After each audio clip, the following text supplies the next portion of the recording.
Hello everyone, I'm Alex Sawyer, better known as Ghostly Flow, and today I'm bringing to you Sultai Red Megamorph. So let's just dive right in here. See what our mana base. We have 24 lands, 4 Bloodstained Mires, 1 Cinderglade, 2 Forest, Frontier Bivouac, an island, a mountain, 4 Opulent Palace, 3 Polluted Deltas, 1 Smoldering Marsh, 1 Sunken Hollow, a Swamp, 3 Wooded Foothills, and a Yamavaya Coast. So pretty pretty nice diverse mana base, making sure we can fetch out some basics when we need it to cast all of our spells. At our 2 drops, where we're most dense in the deck, we have 4 Jaces, 2 Stratus Dancers, 4 Den Protectors, 4 Gathers, and 4 Rattleclaws. So Jace serves a really important purpose in this deck.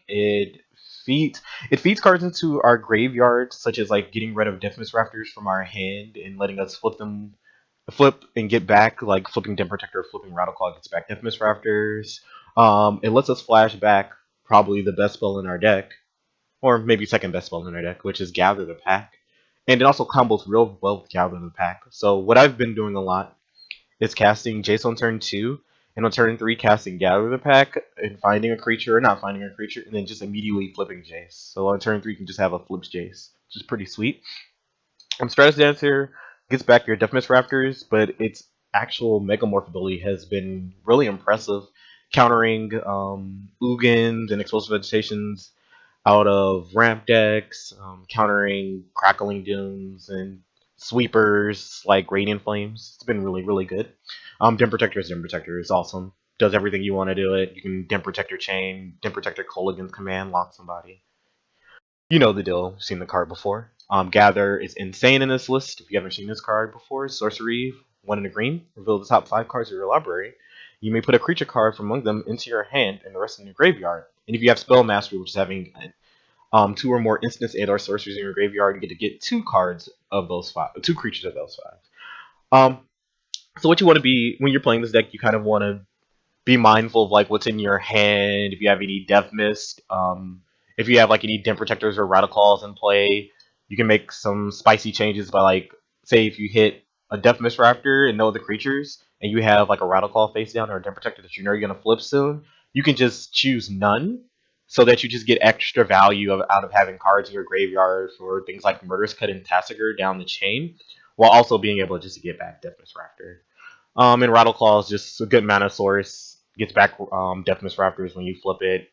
Imitates Den Protectors, so sometimes people will kill your Rattleclaws thinking they're Den Protectors. And you're playing so many face down creatures that it's really hard to tell. At our 3 drops, we have 4 Deathmist Raptor and 2 Colligan's Command. Deathmist Raptor, pretty much the meat and potatoes of the deck. Plays really well with things like Jace, Sidisi, and Gather the Pack, and Den Protector. He hasn't been as good in standard as he used to be, but he's been really good in this list. I've been really impressed with him. Colligan's Command just does everything you wanted to. You can bolt a Jace, get back one of your Jaces, get back a Den Protector, make them discard a card. Like all the modes on this card are just always relevant. At 4 we have 1 Kiora and 4 Sidisi. I'll just briefly touch on Kiora. It's more like of a value card in the deck. It's really nice to be able to, use her minus ability and maybe grab a Den Protector in a land or something like that. But she's just a one of, more like a fun of. Sidisi is the real powerhouse of this deck, so that's the reason why this deck is shaped up like it is. So Sidisi, for those of you who don't know, it's 1 black, green, and a blue. Legendary 3/3. When she enters the battlefield or attacks, put the top 3 cards of your library into your graveyard, and whenever 1 or more creatures cards are put into your graveyard from your library, put a 2/2 black zombie token onto the battlefield. So what's important about this card is that it also triggers off Gather the Pack. Since Gather the Pack, you reveal the top cards of your library, and then you put them you put the cards in your hand, and then you put the other ones into your graveyard. So the other cards never touch your hand, so it counts as going from your library to your graveyard. So that triggers CDC. Important to note that this card is absolute trash versus Anafenza, since Anafenza says if a creature would be put into opponent's graveyard from anywhere, it gets exiled, so Sidisi doesn't trigger versus Anafenza. You just want to, get Anafenza out of play before you play Sidisi.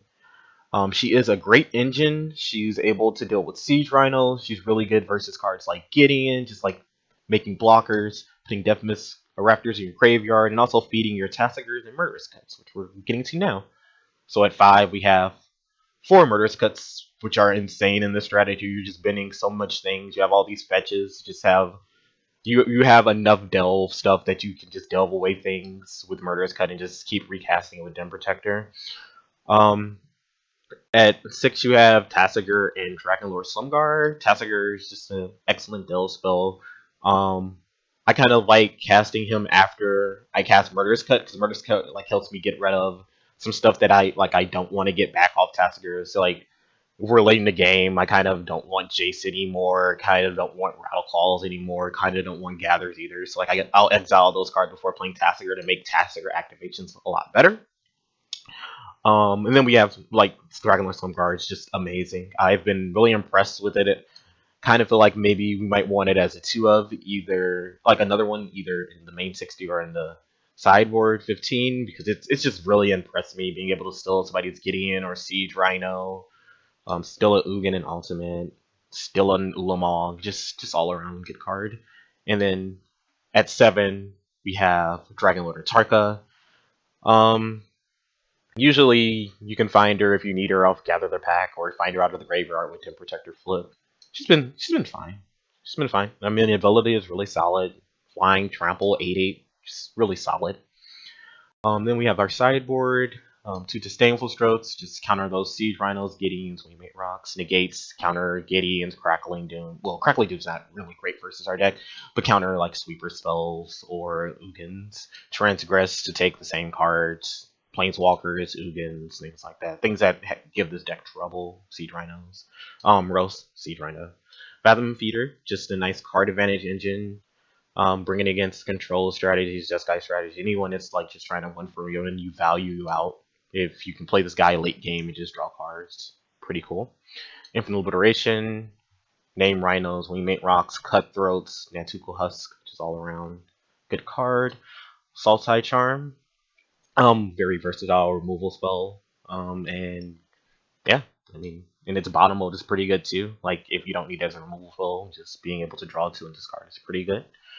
Radiant Flames, we need some aggro protection sometimes just to stall. Like playing turn 3 Depth Misraptor against Mono Red or a Tarka Red these days is just not good enough because they usually just combo you out. So you kind of want to like clear the way before you play your creatures.